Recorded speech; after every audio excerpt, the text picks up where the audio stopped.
같이 읽습니다. 이는 여자가 남자에게서 난 것 같이 남자도 여자로 말미암아 났음이라. 그리고 모든 것은 하나님에게서 났느니라. 아멘. 자, 오늘 고린도전서, 오늘 이제 감사절기인데요. 감사 메시지는 오후에 짧게 드리고 우리 좀 길게 기도하는 시간 가지려고 하고요. 오전은 순서대로 우리 고린도전서 말씀을 이어서 보도록 하겠습니다. 오늘 말씀의 제목은 하나님의 창조 질서입니다. 하나님의 창조 질서. 우리가 계속 고린도전서 내용을 살펴보고 있는데요. 어떤 내용입니까? 고린도전서는 계속해서 고린도 교회 안에 있는 문제들을 다루고 있어요. 그죠? 우리가 처음 보았던, 고린도 교회 처음 봤던 문제가 뭐였습니까? 어떤 문제였죠? 고린도 교회 안에 있었던 분열이었어요. 분열. 서로 팔을 나눠가지고 막 다투는 교회라고 그랬죠. 근데 그 문제만이 아니라 오늘도 보겠지만 고린도 교회 안에는 많은 문제들이 있었어요. 오늘날 우리 교회와 다르지 않았어요. 처음 교회, 초대교회도 문제가 있는 사람들이 모여 있기 때문에 교회 안에, 공동체 안에 많은 문제들이 있었던 거예요. 자, 그런데 그 문제들을 고린도 교회 성도들이 자기들이 해결할 수 없어서 이제 바울에게 그 문제들에 대해서 문의를 하고 있는 내용, 거기에 대한 답변이 이제 고린도 전서입니다. 자, 그 중에 많은 문제들 중에 우리가 그동안 어떤 내용들을 살펴봤습니까? 심지어 고린도 교회 안에는 음행하는 사람들도 있었다고 그랬죠. 그죠? 그 문제도 봤고요. 또 우상에게 바쳐진 재물을 먹어도 되는가에 대한 이슈도 우리가 다뤄봤고요. 등등. 자, 이렇게 실제로 당시 존재했던 어떤 한 교회, 고린도 교회 안에 있었던 문제들, 그 문제를 본인들이 해결할 수 없어서 바울에게 질문했던 그 내용을 이제 우리가 살펴보고 있는 거예요. 근데 그들의 문제는 오늘 우리들의 문제이기도 합니다. 자, 그런 맥락에서 오늘부터 이제 11장인데요. 오늘부터 보게 될 11장부터 14장까지는 이제 바울이 고린도 교회 안에 있었던 또 다른 문제를 다루고 있어요. 자, 그건 어떤 문제냐면 다름 아닌 예배 때 일어났던 문제들이에요. 11장부터 14장까지. 언제 일어났던 문제들이라고요? 예배 드릴 때 일어났던 문제들. 자, 크게 보면 세 가지인데요. 첫째는 예배 드릴 때 고린도 교회 안에 있었던 여자 성도들이 머리를 가리지 않았대요. 이게 무슨 말인가? 이거 오늘 살펴볼 거고요. 자, 두 번째는 성찬식에 대한 말씀입니다. 성찬식. 자, 성찬식을 하는데 애찬을 나누는데 가난한 성도들이 소외를 당하는 거예요. 이런 일이 있었단 말이에요. 교회 안에. 이건 우리가 다음 주에 다루게 될 거고요. 그 다음에 세 번째는 아주 큰 주제인데요. 예배 때 성도들이 받은 성령의 은사를 막 남용하는 문제가 있었습니다. 예를 들면 방언과 예언 같은 예배 때 일어났던 일들이에요. 자, 이런 문제들에 대해서 이제 고린도 교회가 바울에게 질문을 한 것입니다. 멀리 있는. 그죠? 바울에게 질문한 그 내용에 대한 답변인데요. 자, 그 중에 오늘은 첫 번째 문제인 예배 때 여자 성도들이 머리를 가리지 않는, 머리 수건을 쓰지 않는 이슈에 대해서 오늘 말씀을 상고해 보려고 합니다. 이 말씀이 오늘 우리에게 어떤 의미가 있는 것인지를 좀 정리해 보려고 그래요. 자, 지금은 우리 개신교회는 예배 드릴 때 우리 여기 여자 성도들 많이 계시는데 머리에 뭐 쓰고 계시는 분 안 계시죠? 자, 그런데 아시는 것처럼 지금도 캐톨릭 교회는요, 여자분들이 자매님들이 머리에 씁니다. 미사포라는 걸 쓰잖아요. 그죠? 그럼 어떤 게 맞는 거예요? 쓰는 게 맞아요? 안 쓰는 게 맞아요? 자, 오늘 본문 13절로 가볼게요. 자, 13절입니다. 본문 13절을 보시면 바울이 이렇게 이야기합니다. 자, 너희는 스스로 판단하라. 여자가 머리를 가리지 않고 쓰지 않고 머리 수건을 쓰지 않고 하나님께 기도하는 것이 마땅하냐 그랬어요.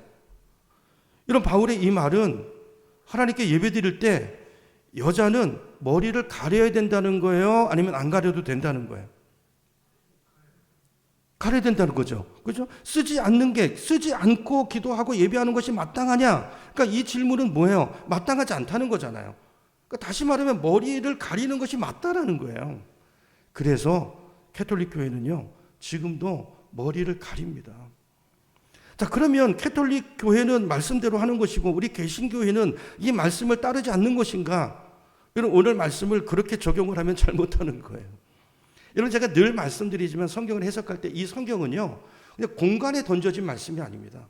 그 시대 특별한 상황 가운데 있는 그 상황 가운데 하나님이 주시는 말씀이에요. 근데 그것이 오늘 우리에게는 다르게 적용될 수 있어요.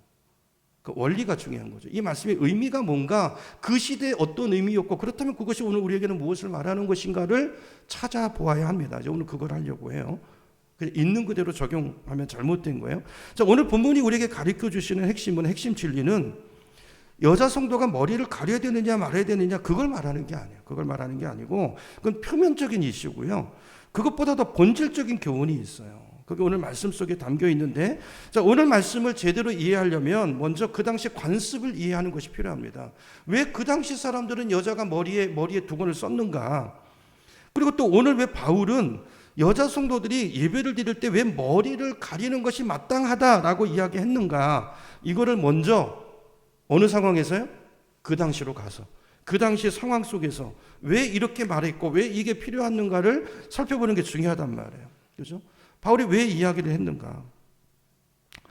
왜 이 말씀을 했냐면요. 여러분, 그 당시 관습은 모든 여인들은요, 머리를 가리는 게 관습이었어요. 지금도 여러분 중동에 가보면 그 문화권에서는 머리를 히잡으로 지금도 가리고 있죠. 그 우리나라 배구 선수 뭐 인도네시아인가에서 온 뭡니까? 이슬람권 그 문화 영향을 가진 그분은 운동할 때도 배구하는데도 히잡 쓰고 하들 얼마나 힘들까요? 근데도 잘해요. 그런 선수가 있어요.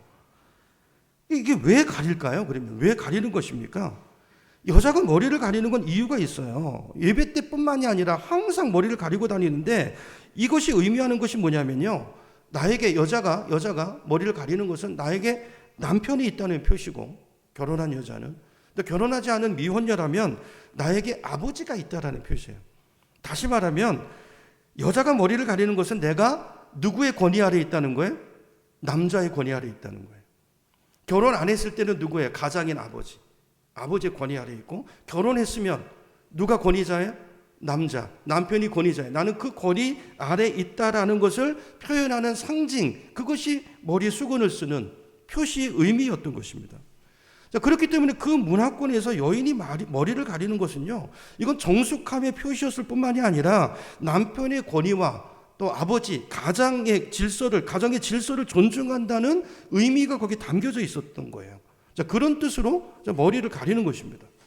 자, 그런데 오늘 본문은 이제 교회 안에 일어나는 일이잖아요. 그게 사회적인 문화고 관습인데, 근데 고린도 교회 안에 보니까 여자 성도들 중에 예배 시간에 예배를 드리는데 머리에 쓴 수건을 벗어 던져버리고 예배를 드리는 자매들이 있었던 거예요. 그게 문제가 됐던 거예요. 그래도 되는가? 어떤 사람들은 이게 관습이고 문화고 이게 또 성경적인 근거가 있는 것이기 때문에 머리 쓰는 게 맞다, 아니면 벗어버리는 게 맞다, 이런 걸로 논쟁이 있었던 거예요. 5절로 가보겠습니다. 5절이 그 이야기를 하는 건 바울이 하고 있는데요. 5절 보세요. 제가 읽겠습니다. 무릇 여자로서 머리에 쓴 수건을 어떻게 하고 벗고 그리고 기도하고 예언을 하는 것은, 이건 누구를 말하는 거예요? 여자를 말하는 거죠. 남자는 머리에 두건 쓸 필요가 없으니까 여자 얘기를 하는 거예요. 근데 여자 성도가 이 머리 쓴 것을 벗고 기도와 예언을 하는 성도가 있었다는 거예요. 그거에 대해서 이렇게 말해요. 자, 그렇게 하는 것은 그 머리를 욕되게 하는 것이니 이는 머리를 민 것과 다름이 없음이라 그랬어요. 자, 여러분, 여기서 이제 우리가 먼저 주목할 것은 당시 고린도 교회 안에 있는 여자 성도들 중에 머리 수건을 벗어 던져버리고, 그 당시 관습은 뭐라고요? 쓰는 거였는데 예배 시간에 교회 안에서 벗어버리고, 그리고 뭐를 해요? 기도도 하고 심지어 예언도 하고 이러는 성도가 있었다는 거예요. 여러분, 이게 우리 관점으로 보면 이건 너무나 당연한 것으로 보여지지만, 그러나 그 당시 문화나 사회적 분위기 속에서 볼 때는 이거는요 굉장히 파격적이고 특별한 일이었어요. 그 당시는요 여자가 어디 앞에 나와서 뭐 기도를 하고 예언을 합니까? 그 당시 그런 일 없었습니다. 여러분 아시잖아요. 그죠? 그 당시 여자에게는 인권이 없었어요. 당시 유대인들도요, 회당에서 예배를 드릴 때 여자가 어떻게 앞에 나와서 예배를 하고 기도를 하고 예배를 주도하는 일은 거의 있을 수 없는 일이었어요. 자, 그런데 고린도 교회 안에 보니까 여자들이 예배 때 기도도 하고 막 예언도 하고 그랬다는 거예요. 뭘 말합니까? 당시 여자가 예배에 적극적으로 참여하고 심지어는 예배를 주도하는 경우까지 있었다는 거, 특별한 상황인 거죠. 근데 문제는 자, 어떤 성도들은 그거 머리에 쓴 수건까지도 벗어버리고 기도하고 예언을 하는 일이 그 교회 안에 있었다는 거예요. 자, 그럼 여기서 질문을 해야 되겠죠. 왜 그랬을까요? 왜 그 여자 성도들은 예배를 드릴 때 머리에 수건을 벗은 걸까요? 당시 관습은 다 쓰는 것이 관습인데, 그리고 성경적인 유래가 있는 것인데 왜 그런 것일까요? 이유가 있죠. 그들이 머리에 쓴 수건을 벗은 것은요, 이런 걸 이야기하는 거예요. 나는 이제 더 이상 남자의 권위 아래 있지 않다. 그죠? 그걸 주장하기, 여자와 남자는 동등하다라는 것을 보여주기 위한 어떤 퍼포먼스였던 거예요. 그죠? 근데 이 행동에 우리는 동등하다. 이런 맞아요, 틀려요? 남자와 여자가 동등합니까? 안 동등합니까? 맞아요, 틀려요? 대답이 없으세요. 여자가 남자랑 동등해요? 맞습니까? 아니, 맞죠. 성경이 그렇게 말하는 거잖아요. 남자와 여자는 동등하죠. 그걸 말해주는 게 복음이잖아요. 그 복음을 근거로, 성경을 근거로 그리스도 예수 안에서 남자와 여자는 차별이 없다. 이 문화적인 양식은 잘못된 것이다. 이거를 주장하기 위해서 그걸 벗어 던져버렸다. 왜 여자가 이걸 써야 되냐? 우리는 하나님의 권위 아래 있다. 라는 것을 주장하고 싶었던 거예요. 여러분, 이걸 누가 가르쳐 줬을까? 이 복음을 바울이 가르쳐 준 것입니다. 사도 바울이. 그래서 바울이 오늘 이 이슈를 이야기하면서 2절에 가보시면 바울이 이렇게 말해요. 2절입니다. 너희가 모든 일에 나를 기억하고 또 내가 너희에게 전하여 준 대로, 가르쳐 준 대로 그 전통을 너희가 지킴으로 너희를 어떻게 한다고요? 칭찬한다고 바울이 얘기해요. 와, 여러분, 지금까지 우리가 고린도서를 읽어왔는데 여러분, 여태까지 바울이 고린도 교회를 칭찬한 구절을 보셨나요? 없습니다. 바울이 칭찬하고 있어요. 뭘 칭찬하죠? 내가 너희에게 가르쳐준 대로 그 전통을 너희가 지켰다는 거예요. 여기 전통이라는 히브리 단어는요, 원래 가르침이라는 뜻이에요. 그러니까 바울이 가르쳐준 그 말씀을 기억하고 그 말씀을 잘 지키고 있다는 거예요. 그 얘기를 하는 거예요. 여러분, 그렇다면 여기서 바울이 말하는, 바울이 전해줬고 또 그들이 지키고 있는 그 가르침은 무엇을 가르쳐서 바울이 이야기를 하는 걸까요? 바울이 아마 많은 것들을 가르쳐 줬겠죠. 그런데 오늘 본문에서 말하는 문맥에서 보면 바울의 가르침은 다른 것이 아니고 그리스도 예수 안에서 남자와 여자는 하나라는 가르침, 하나라는 가르침. 갈라디아서 3장 28절을 보겠습니다. 성경 스크린 보세요. 저기 보면 이렇게 말합니다. 너희는 유대인이나 헬라인이나 또 종이나 자유인이나 남자나 여자나, 여러분, 교회 안에 유대인도 있고 헬라인도 있어요. 종도 있고 자유도 들어와 있습니다. 남자도 있고 여자도 있습니다. 근데 이 차별이, 그 당시에는 차별이 있는 사회였잖아요. 그러나 그리스도 안에서는, 교회 안에서는 다 뭐라고요? 하나이다라고 얘기해요. 하나다. 여기 하나다라는 말은 같다는 뜻이에요. 동등하다라는 이야기입니다. 여러분, 이 말이 우리에게는 너무나 당연한 말로 여겨지지만 그러나 그 당시 사람들한테는 전혀 당연한 말이 아닌 거예요. 아니, 어떻게 유대인과 이방인이 하나야? 유대인들은 그렇게 생각했고요. 아니, 어떻게 종과 주인이 동등해? 주인들은 그렇게 생각했고요. 더 나아가서 아니, 어떻게 남자와 여자가 하나야? 어떻게 동등할 수 있어? 차별이 있지. 이게 남자들의 생각이었어요. 여러분, 이 말은요, 그 당시 사회적인 관습으로 볼 때 받아들이기가, 용납하기가 굉장히 힘든 말이었고 논리였습니다. 여러분, 아시는 것처럼, 말씀드린 것처럼 그 당시 여자는요, 인권이 전혀 없는 시대. 어느 문화나 막론하고 동일해요. 우리나라도 마찬가지예요. 우리나라 인권이 있었습니까, 옛날에? 불과 얼마 전만 해도, 이 땅에 복음이 들어올 때까지만 해도, 여러분, 우리나라는 남존 여비 사상이, 그죠? 남자는 하늘, 여자는 비천한, 이 유교 사상이 찌들른 이게 우리나라 문화였어요. 인권이 없었습니다. 여러분, 그래서 결혼한 여자는요, 거의 남자의 소유물과 같았어요. 소유물. 그죠? 그럼 여러분, 신약 성경을 봐도 사람들의 숫자를 셀 때 여자 안 셌습니다. 여자 카운트하지 않았어요. 성경에 나오는 그 사람들 숫자의 카운트 숫자는 그냥 남자들의 숫자예요. 남자들. 어른 남자들의 숫자입니다. 자, 그랬던 사회 분위기 속에서 남자와 여자가 하나다라는 이 가르침은요, 이건 교회에서만 가르치는 가르침이었던 거예요. 우리나라도 마찬가지예요. 교회에서만 가르치는 가르침이었어요. 바로 이 진리, 그리스도 안에서 남자와 여자는 하나다, 동등하다라는 이 진리를 바울은 고린도 교회 성도들에게 가르쳤고 저들은 그 가르침을 잘 따랐다는 거예요. 여자를 존중했다는 거예요, 교회 안에서. 그래서 여러분, 고린도 교회 안에 예배 보면요, 예배 시간에 그래서 여자들이, 자매들이 기도도 하고 방언도 하고 예언도 하고 이런 일들이 고린도 교회 안에 가능했던 거예요. 그걸 허용했던 거예요. 왜요? 바울의 가르침을 따라서. 그게 성경이니까, 그게 복음이니까. 근데 문제는, 자, 어떤 성도들은 예배를 드릴 때 머리에 수건까지도 걷어버린 거예요. 이건 좀 그 당시 성으로 좀 많이 나간 거죠. 많이 나간 거. 아까도 말씀드렸지만 여러분, 여자들 왜 수건을 벗었을까요? 귀찮았을까요? 번거로웠을까요? 아닙니다. 이제 내가 더 이상 페미니즘 같은 거예요. 페미니즘 같은. 남자의 권위 아래 있지 않아. 동등하잖아. 이걸 보여주기 위한 행위였던 거예요. 근데 여러분, 이것은 그들이 바울의 가르침을 잘못 적용한 것입니다. 그래서 바울의 이야기를 지금 오늘 본문을 통해서 이야기하는 거예요.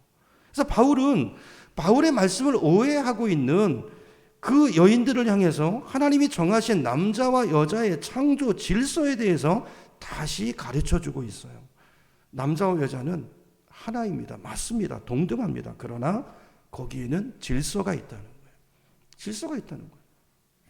그 얘기를 하고 있는 거예요. 자, 그걸 이제 3절에서 이야기하는데요. 3절로 가보겠습니다. 3절 제가 읽어볼게요. 그러나 나는 너희가 알기를 원하노니 각 남자의 머리는 누구라고요? 그리스도요. 여자의 머리는 남자요. 그리스도의 머리는 하나님이시니라 그랬어요. 자, 이게 머리라는 말이 계속 나오죠. 이런 머리가 뭡니까? 머리는, 자, 머리를 하나님 만드실 때 창조하실 때 위에다 두셨어요. 머리 기능이 뭐죠? 몸 전체를 다스리고 주관하는 기능이 이 머리에 있다고요. 이 뇌의 기능. 담아 놓으셨어요. 이게 창조 원리고 창조 질서라는 거예요. 그 이상 그 이하도 아니는 거예요. 위치가 여기 있다고 해서 이게 높은 것이 아니라는 것입니다. 모든 기관은 다 동등하게 동일하게 중요하고 다 필요하고 동등한 관계예요. 다만 뭐예요? 역할의 차이가 있을 뿐. 하나님 창조의 질서의 차이가 있을 뿐이라는, 바로 그 얘기를 하는 거예요. 자, 그래서 그리스도가 남자의 머리라는 것은 무슨 말입니까? 그리스도가 남자의 머리라는 것은 또 남자는 여자의 머리잖아요. 그러니까 남자만이 아니라 그리스도가 모든 사람의 주관자, 권위자가 된다라는 뜻이에요. 그리스도가 주관자가 된다. 이게 질서다. 그러므로 우리 모두는 누구에게 복종해야 합니까? 예수님께 복종해야 되는 거예요. 예수 우리의 머리이시니까. 자, 그러면 같은 맥락에서 여자의 머리는 남자라는 말씀은 어떤 의미예요? 하나님께서 부부 또 가정의 권위자를 누구로 세우셨다는 거예요? 그 기능상, 질서상 하나님의 창조의 원리 가운데 남자를 권위자로 세우셨다는 거예요. 순서입니다. 순서. 역할의 차이입니다. 남자로. 그런데 이 말이, 여자의 머리가 남자라는 이 말이 남자가 여자보다 우월하다는 것을 말하는 것은 아니죠. 동등해요. 동등하지만 역할과 기능의 차이가 있고 그게 질서라는 거예요. 대표성. 그죠? 그 원리를 주신 거예요. 자, 그 근거가 뭔가? 이제 3절을 다시 볼게요. 3절을 다시 보시면, 자, 3절 다시 볼게요. 그러나 나는 너희가 알기를 원하노니 각 남자의 머리는 그리스도요. 잘 보세요. 여자의 머리는 남자요. 근데 이게 끝이 아니죠. 마지막 이 뒷부분이 중요한데요. 그리스도의 머리는 누구시라고요? 그리스도의 머리가 하나님이시라는 이야기를 하고 있어요. 자, 여기에 이 말씀을, 여자의 머리가 남자라는 말씀을 이해하는 이 관건이 이 끝부분에 있어요. 끝부분. 그리스도의 머리는 하나님이십니다.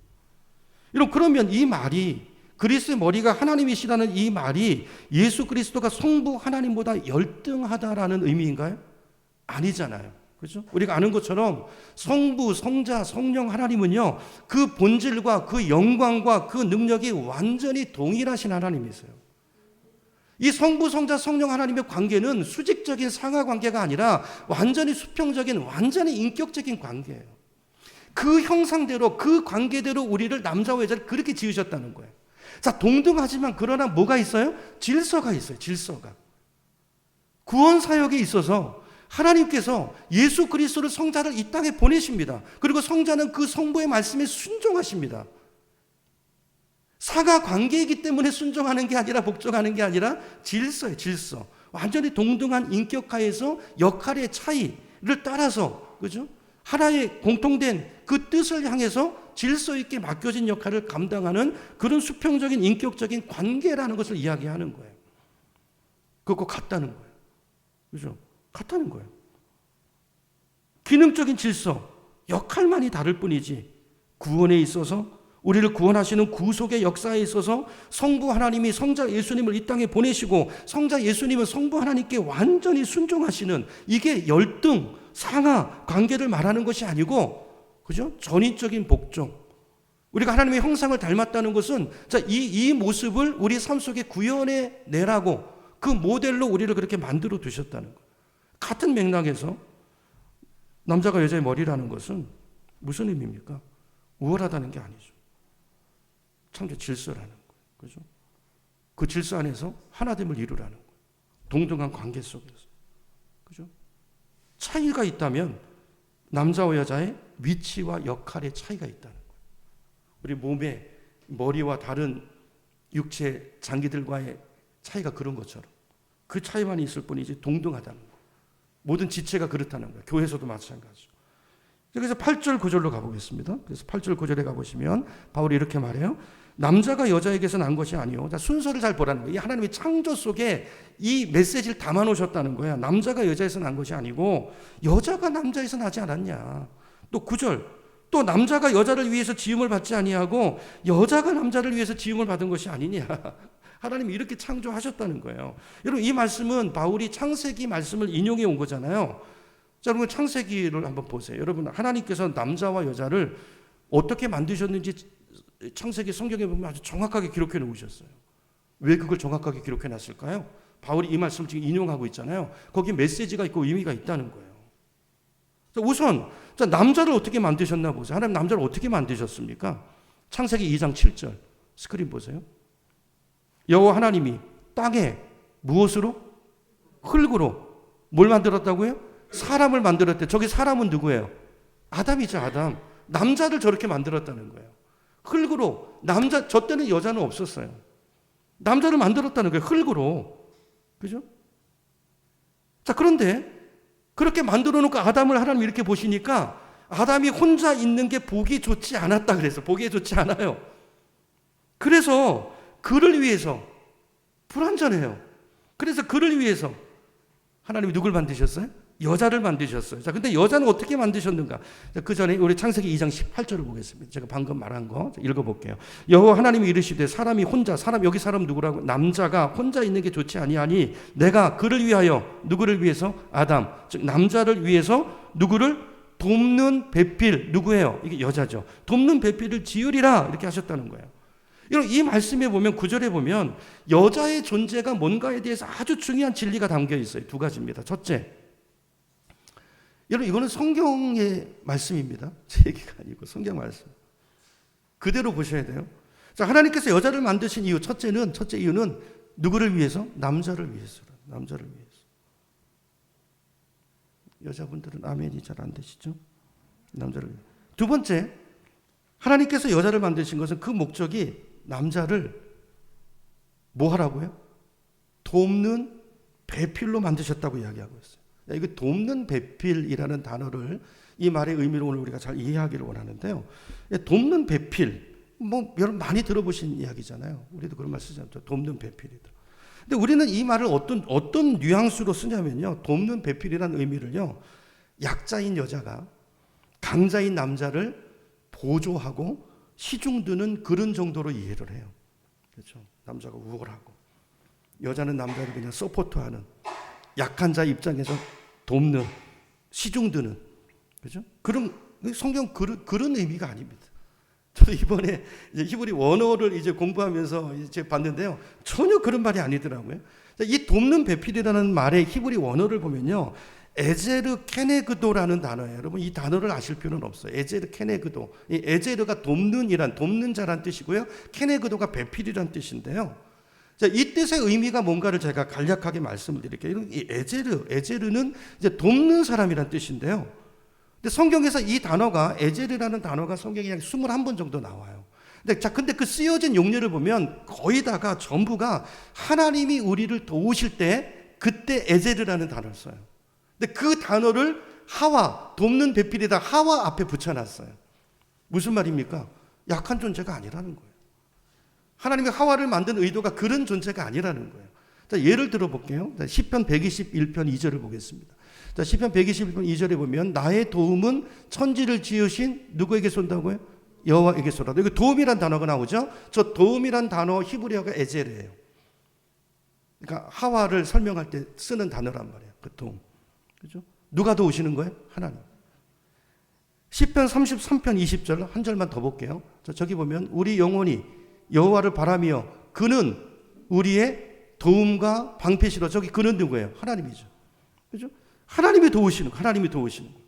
그러니까 이 에제르라는 단어의 용례를 성경에 쓰여진 용례를 보면요, 전부 다 약자가 강자를 보조하는 그런 차원의 도움이 아니고 하나님이 우리를 도우시는 것처럼 내 옆에서 돕는 강력한 조력자라는 뜻이에요. 강력한 조력자입니다. 약자 의미가 아니라는 거예요. 뿐만 아니라 베필이라는 케네그도라는 단어도 똑같아요. 이 케네그도라는 단어의 뜻이 뭐냐면요, 마주서다라는 뜻이에요. 마주서다. 그러니까 아내는 남편과 마주서 있는 존재예요.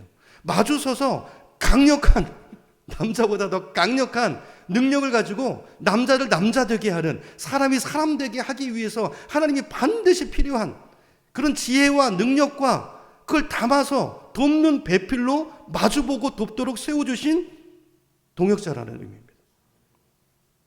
이게 돕는 배필의 의미예요. 여러분, 실제로 그 남자와 여자를 하나님 만드시는 과정을 보면 재료부터가 다릅니다. 재료부터가. 아까 봤잖아요. 남자는 뭘로 만들었다고요? 흙으로.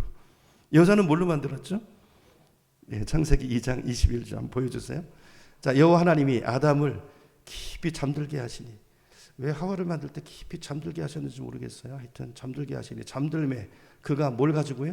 하나님이 아담의 갈비뼈 하나를 가지고 살로 대신 채우셨대요. 왜 깊이 잠들게 하셨는지 모르겠어요. 아마 네가 이제 아담이 오면 이제 아마 깊이 잠잘 날이 없을 거다, 그런 의미인지도 모르겠는데, 어쨌든 하여튼 중요한 건 그게 아니고, 그죠? 재료가 달라요, 여러분. 어떤 게 더 우월한 재료입니까?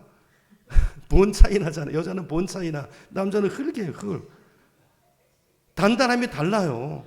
실제로 보면 남자가 세 보이지만 여자가 세더라고요. 여자가 내면이 세요, 보니까. 남자가 허당인 경우가 많아요. 저도 갈수록 나이가 드니까 이제 제 힘이 빠지니까 저 사람 없으면 혼자 가기가 힘들어. 있어야 든든해, 뭔가가. 그래야 내가 나 되는 것 같아요. 진짜 그래요. 여러분, 맞죠? 대부분 가족이 다 그래요. 다 그래요. 여러분, 아내가 얼마나 소중한 존재인지 몰라요. 여러분, 잘 모시기 바랍니다. 상하지 않도록. 나의 힘이에요. 아까 그 성경 구절이 있잖아요. 여호와는 나의 힘이시요 도움이시라. 그 단어를 하와한테. 여러분, 실제로 많은 경우에 아내가 나의 힘이고 도움이 될 때가 많아요. 진짜 남자를 위하는 사람이 누굽니까? 아내밖에 없어요. 아내밖에 없습니다. 그죠? 중요한 것은 뭐예요? 이 성경이 돕는 배필이라는 이 단어 속에서 남자의 우월성을 성경 어느 곳에서도 말하고 있지 않아요. 그죠? 옆에 서서 돕는 강력한 조력자를 주신 거예요. 다만 차이가 있다는 거예요. 어떻게 보면 여자가 더 세고 나니까 겸손하게 하려고 머리에 두 건도 씌우고 남자에게 복종하라고 하시는 수 있어요. 그죠? 이게 하나님의 신비예요. 하나님의 신비예요. 남자에게 대표성을 줬는데 더 힘이 있는 게 아니고 더 지혜가 있는 게 아니고 여자의 조력을 통해서만 대표가 돼요. 남자도 겸손하고 여자도 겸손하고 이렇게 서로를 존중하면서 하나 되라고 하신, 배려하신 하나님의 뜻과 섭리가 아닌가 싶어요. 서로 귀하게 여기라는 거예요. 서로 존중하라는 거예요. 그래서 이 중한 갈비뼈를 가지고 만들었다고 선 기록하고 있잖아요. 그죠? 자, 그래서 이제 11절, 오늘 11절, 12절이 너무 중요한 말씀인데요. 자, 11절, 12절을 보면, 자, 11절, 제가 읽어볼게요. 자, 그러나라는 단어가 있죠. 여기 그러나는 뭡니까? 여기 그러나. 자, 그러나, 11절 그러나. 앞에 위에 보면 이제 8절, 9절을 보세요. 남자가 여자에게서 난 것이 아니요 여자가 남자에게 났으며. 남자가 우쭐할 만한 말씀이잖아요. 그렇지, 여자가 어디. 9절 또 남자가 여자를 위하여 지음을 받지 아니하고 여자가 남자를 위하여 지음을 받은 것이니 똑바로 알아.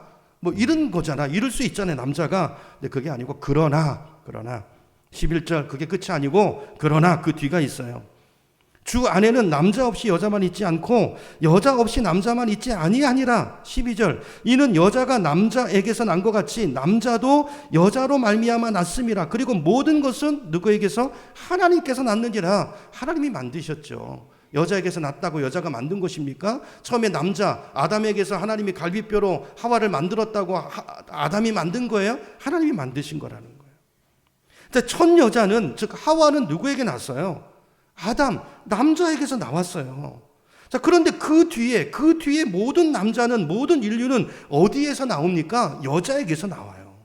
하나님의 신비죠. 그죠? 우리 모두에게는 우리를 낳아주신 어머님이 계시잖아요. 근데 결국 남자든 여자든 모든 사람은 하나님으로부터 나왔다는 거야. 하나님의 계획과 하나님의 형상을 닮아 하나님의 형상을 닮아 지으신 존귀한 하나님의 자녀들이라는 거예요. 하나님의 아버지라는 거예요. 그러므로 남자나 여자나 헬라인이나 유대인이나 주인이나 종이나 죄된 세상 속에서 어떤 연유로 하여튼 그렇게 상하 질서가 나눠졌지만 하나님 보실 때 그리스도 안에서 모든 사람은 동등한 존귀한 하나님의 자녀고 동등한 피조물이라는 거예요. 다만 각각에게 부여된 역할이 있고 질서가 있고 그것이 다르다는 거예요. 그죠? 서로 존중하면서 우리에게 주신 사명을 그죠? 그리스도 안에서 오직 우리의 머리는 그리스도라는 걸 잊지 말고 이 질서가 그런 착각하지 말고 그리스도 안에서 동등하게 함께 하나님의 나라 그리스도의 몸을 세워가라는 그죠? 그게 창조 질서 속에 담아 놓으신 하나님의 메시지라는 것입니다. 여러분 실제로 하나님의 모든 피조물들을 보세요. 창조물들을 보세요. 하나님 창조하는 과정을 보세요. 창세기 1장에. 여러분 하나님은 혼돈에서 질서를 정해 가세요. 맞죠? 하나님 질서의 하나님이세요. 하나님 창세기 1장에 보면 빛과 어둠을 나누시죠. 다 섞여 있고 혼돈된 것을 나누세요. 구분하세요. 위와 아래를 나누십니다. 땅과 바다를 나누십니다. 그리고 짐승들을 각각 종류대로 질서 있게 창조하십니다.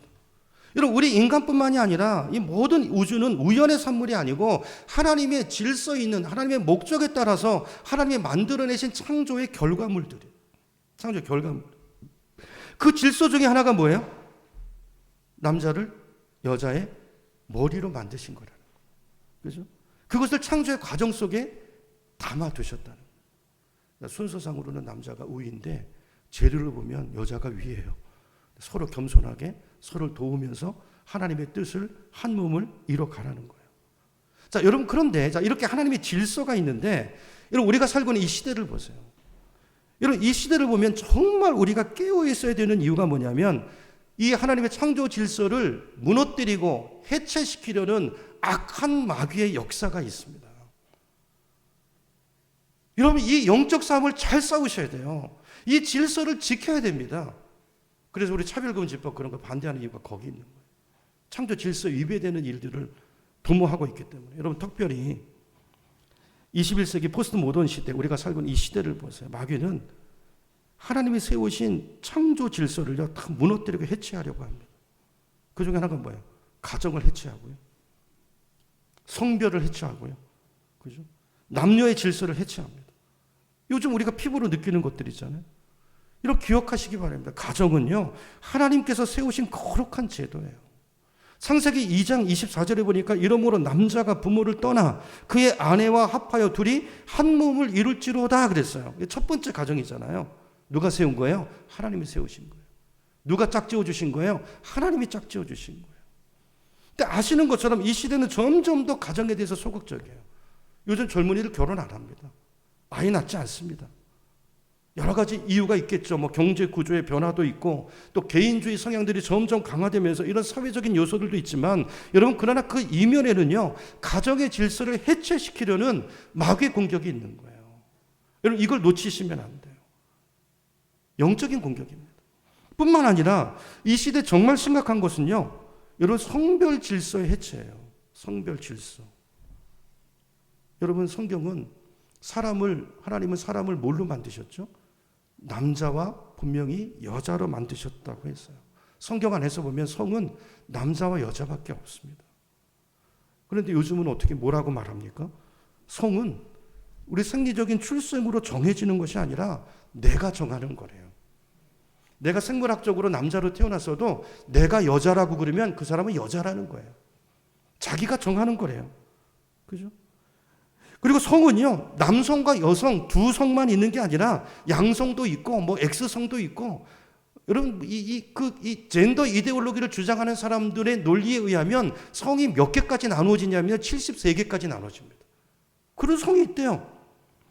여러분, 요즘 미국의 캘리포니아 같은 데 가면요, 공식적으로 어디 취직할 때 이력서를 내거나 어디 지원서를 쓸 때 있잖아요. 그때 보면 여러분도 보셨죠? 우리나라도 있어요. 그런 용지에 보면 다 내 성이 뭔지 체크하는 난이 있습니다. 근데 우리나라는 아직까지도 그 성 체크란에 뭐만 있어요? 2개밖에 없어요. 남성, 여성. 근데 캘리포니아 같은 데 가보세요. 2개만 있지 않습니다. 양성도 있고 뭐 별의별 게 다 있어요. 누가 정하는 거예요? 내가 정해서 적는 거예요. 그러면 그게 그 사람의 성이 돼요. 그래서 여러분 미국의 캘리포니아 주 같은 데 가면요. 공립학교나 공공기관에는 그 학생이나 개개인이요. 자기가 정한 젠더 정체성에 따라서 화장실을 비롯한 모든 공공장소를 이용할 수 있어요. 남자예요. 생물학적으로. 근데 지가 여자라고 주장하면 여자 화장실에 갑니다. 자기가 정하는 거예요. 이게 정상이라고 생각하세요? 이게 정상입니까? 창조 질서를 해체하려는 마귀의 역사입니다. 남자와 남자가 결혼하고 여자와 여자가 결혼하고 심지어는 수간하고 동물과 결혼하고 이런 하나님은 사람을 만드실 때 분명히 남자와 여자로 만드셨어요. 1장 27절 다시 봅니다. 창세기 1장 27절. 제가 읽어볼게요. 하나님이 자기 형상 곧 하나님의 형상대로 이게 굉장히 엄중한 말씀이에요. 하나님이 형상대로 사람을 만드셨는데 어떻게 해요? 남자와 여자로.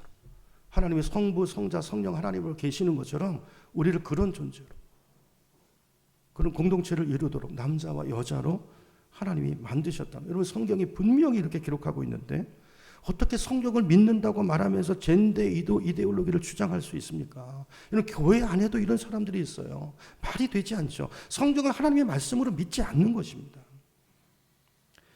여러분 이렇게 하나님이 세우신 질서를 파괴하려는 이 사탄의 역사가 있는데 그 중에 하나가 뭐 동성애도 있고요. 극단적인 페미니즘도 마찬가지예요. 극단적인 페미니즘. 오늘 이 본문 안에 있었던 이것도 그런 일종의 그런 운동이잖아요. 성경을 오해해서 남녀 평등을 주장하는 것 같지만 여러분 그 이면에는 하나님께서 세우신 질서를 무너뜨리려는 마귀의 공격이 있다는 거예요. 여러분 잘 생각해 보세요. 기독교가 남녀 차별을 주장하는 종교입니까? 아니잖아요. 여러분 기독교야말로 가장 남녀 평등을 가리키고 여성 인권을 세워주고 높여주는 곳이 바로 기독교입니다. 기독교. 여러분 우리나라만 해도 보세요. 여러분 우리나라 기독교가 들어오기 전까지 이 나라가 어떤 나라였습니까? 유교에 찌들려 있던 나라였어요. 여자 인권이 어디 있습니까? 여자는 학교도 못 갔어요. 맞잖아요. 그게 불과 얼마 전이에요. 자, 그런데 이런 나라에 선교사님들이 들어와서 제일 먼저 한 일이 뭔지 아세요? 여러분 여성들을 교육하는 일이었습니다. 여성들을 위한 학교를 만들었어요. 왜냐하면 여자 학교 못 보내고 남녀가 여러분 처음 우리 한국 교회는 이렇게 교회가 이렇게 기역자로 돼요. 기역자로. 이쪽은 뭐 양쪽에서 볼 수 없어요. 이쪽은 남자, 이쪽은 여자, 앞에 강단. 이런 남녀 차별을 이게 선교사님들이 오셔서 제일 먼저 한 일이에요. 근데 이게 사회적으로 계몽이 안 되니까 여자들이 갈 수 있는 학교를 따로 세웠어요. 그중에 대표적인 게 이화학당이잖아요. 그게 지금 이화여자대학교가 된 거잖아요. 여러분 이게 기독교가 한 일이에요. 여러분 기독교는 남녀 차별을 오히려 역사 속에서 기독교가 들어가는 곳마다 차별이 없어졌어요. 차별이 없어졌어요. 여러분 오늘 이 영적인 시대를 우리가 잘 분별하고 여러분 가정을 세워야 되고요. 우리 가정부터 회복이 돼야 됩니다. 가정 안에 여러분 이 질서를 잘 세워나가시는 여러분 가정이 되기를 축복합니다. 여자의 머리가 누구라고요? 남자라고. 우리 여자 성도님들 아멘이세요? 하나님이 세우신 질서예요. 자, 그런데 성경은 이 이야기만 하지 않습니다. 이 이야기만 하지 않고요. 자, 오늘 이 본문에 나오는 말씀을 오늘 이제 고린도전서도 사도 바울이 썼고 에베소도 사도 바울이 썼는데요. 우리 에베소서로 한번 가볼게요. 자, 이게 성경은 여자에게만 이렇게 얘기하지 않고 남자한테 더 엄중한 말씀을 하고 있어요. 자, 에베소서 5장 이제 23절을 가봅니다. 23절을 보시면 스크린 보세요. 자, 이는 남편이 여자의 머리됨이 그리스도께서 교회의 머리됨과 같음이니 그가 바로 몸의 구주시니라 그랬어요. 자, 보세요. 자, 남편이 아내의 머리됨이 뭐와 같다고요? 그리스도께서 교회의 머리됨과 같다는 거예요. 여러분 그리스도께서 교회의 머리되심을 믿으십니까? 아멘. 여러분 이 진리는 2000년 전이나 지금이나 동일해요. 시대가 변한다고 바뀌지 않는 진리입니다. 자, 그런데 그것만 그런 게 아니라 그리스도께서 교회의 머리됨만 그런 게 아니라 남편이 아내의 머리됨도 그와 같다는 거예요. 변하는 진리가 아니라 하나님의 창조 속에 담아놓으신 변치 않는 진리라는 거예요. 하나님의 질서라는 것입니다. 남자가 머리라는 거예요. 남자에게 권위를 주셨다는 거예요. 거기에 여자를 향해서 이야기합니다. 거기 순종하라고, 순복하라고. 그것이 하나님을 순종하는 것이라. 바뀌지 않는다. 24절 보여주세요. 24절. 그러므로예요. 23절 본 것처럼 교회가 그리스도에게 하듯 아내들도 어떻게 하라고요? 범사에 자기 남편에게 복종할지니라. 누구에게 하듯이? 그리스도에게 하듯이. 교회가 그리스도에게 하는 것처럼 그렇게 남자에게 복종해야 된다는 거예요. 여러분, 이 질서를 가정마다, 이거 너무 어렵죠? 어렵습니다. 왜냐하면 여자만이 아니라 특별히 남자 여자 관계 속에서 여자는 교만하기 쉬워요. 좀 살다 보면 남자가 이렇게 다 한눈에 들어오죠. 제가 보니까 여자가 더 지혜로운 것 같아요. 하나님이 주신 그런 것들이 있는 것 같아요. 어떤 감성, 어떤 센스 뭐 이런 것들이 있어요. 남자한테 잘 없는. 그렇죠? 교만해지기 쉬워요. 복종하라는 것입니다. 창조 질서라는 거예요. 그래야 그 가정을 향한 하나님의 뜻이 구현돼요. 여러분 정말이에요. 자녀도 그래야 바르게 커요. 바른 역할 모델을 봐야 바르게 커요. 가정 안에서 우리 여성분들 순종하시기 바랍니다. 아무도 아멘을 안 하시네.